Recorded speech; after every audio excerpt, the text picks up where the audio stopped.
ఓ నాలుక, నాకు ఏం ఉపకారం చేసి పెడతావు? ప్రపంచాన్ని నీ చేతుల్లో పెడతా.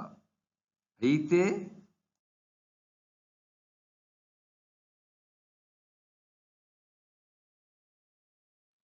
నన్ను జాగ్రత్తగా వాడుకుంటే నీకు అన్ని ఉపకారాలు చేసి పెడతా. లేకపోతే అప్రతిష్ట పాలు చేస్తా, పదవులు ఊడగొడతా, కోర్టుల చుట్టూ తిప్పిస్తా, వీపుకు దెబ్బలు తెప్పిస్తా, ధనాన్ని హరింపజేస్తా, అనారోగ్యం తెచ్చిపెడతా, సమాజంలో నీ స్థాయిని దిగజారుస్తా, అష్టకష్టాలు పాలు చేస్తా, చివరికి మనశ్శాంతి కూడా లేకుండా చేస్తా. ఓ నాలుక, నీతో నాకు ఇన్ని ప్రమాదాలున్నాయని తెలియదే. నిన్ను సరిగ్గా వాడుకోపోతే నా కొంప మునిగినట్లే. మన నాలుకపై సరస్వతీదేవి ఎల్లప్పుడూ ఉంటుంది. అసత్యవచనాలు, దుర్భాషలు మాట్లాడి దేవతా అపచారం చెయ్యవద్దు. జిహ్వాయాంచి సరస్వతి, చండీ సప్తశతి. ఒక్క నాలుకను జయిస్తే సర్వం జయించినట్లే. జితం సర్వం జితేరసే. శ్రీమద్భాగవతం, వేదవ్యాస భగవానుడు.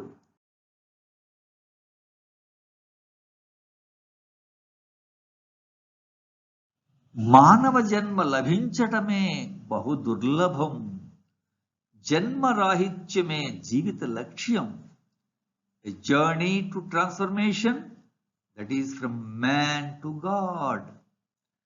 పునరపి జననం పునరపి మరణం పునరపి జనని జఠరే శయనం ఇహ సంసారే బహుదుస్తారే కృపయాపారే పాహి మురారే. ఆదిశంకరులు. 84 లక్షల జీవరాశుల్లో మానవుడు ఒక్కడికే నాలుకతో మాట్లాడే అవకాశం భగవంతుడిచ్చాడు. ఈ నాలుకతో సత్యవచనాలు పలుకుతూ భగవన్నామాన్ని జపిస్తూ జన్మరాహిత్యాన్ని పొంది జీవిత పరమ లక్ష్యమైన మోక్షాన్ని సాధించవచ్చు. లేదా కల్లి పురుషునికి బానిస అయిపోయి మాయలో పడి అసత్యవచనాలు, దుర్భాషలు, నిందావాక్యాలు, అశ్లీల పద్యాలతో నాలుకను అపవిత్రం చేస్తే జీవితంలో అంత్యమందు నేరుగా నరక లోకానికి చేరనూవచ్చు. దయచేసి వివేకంతో ఆలోచించి మంచి నిర్ణయాన్ని తీసుకుందాం. ఈ రోజే సాధన మొదలు పెడదాం.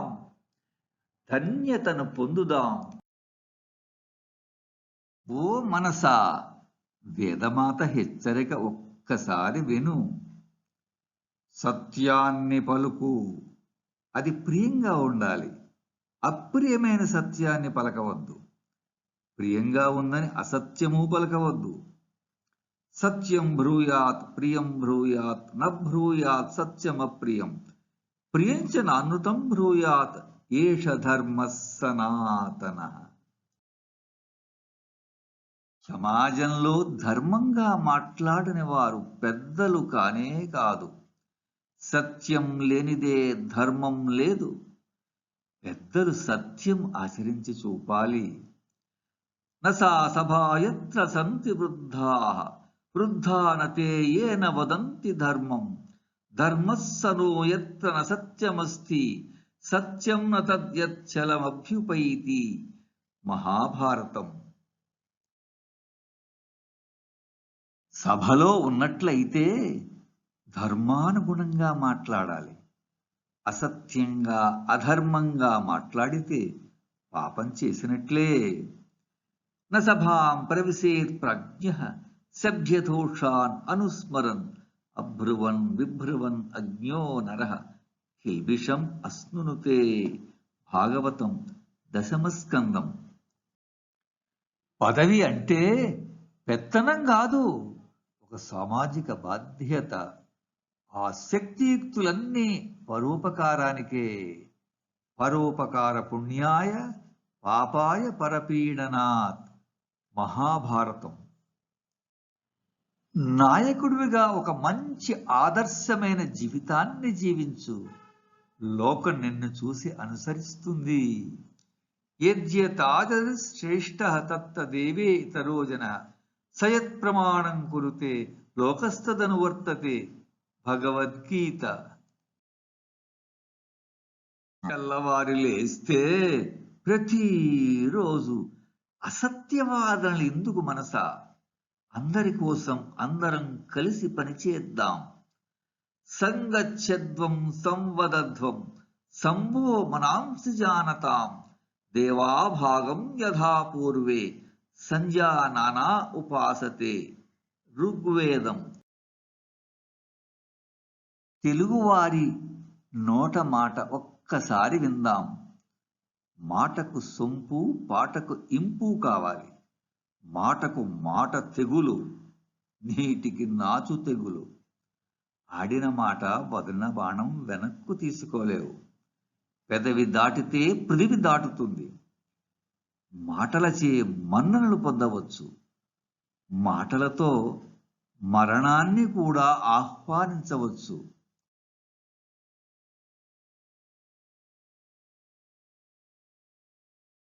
మాట్లాడడం చేతకాకపోతే మౌనంగా ఉండటం ఉత్తమం. కృషితో నాస్తి దుర్భిక్షం జపతో నాస్తి పాతకం. మౌనేన కలహం నాస్తి నాస్తి జగరతో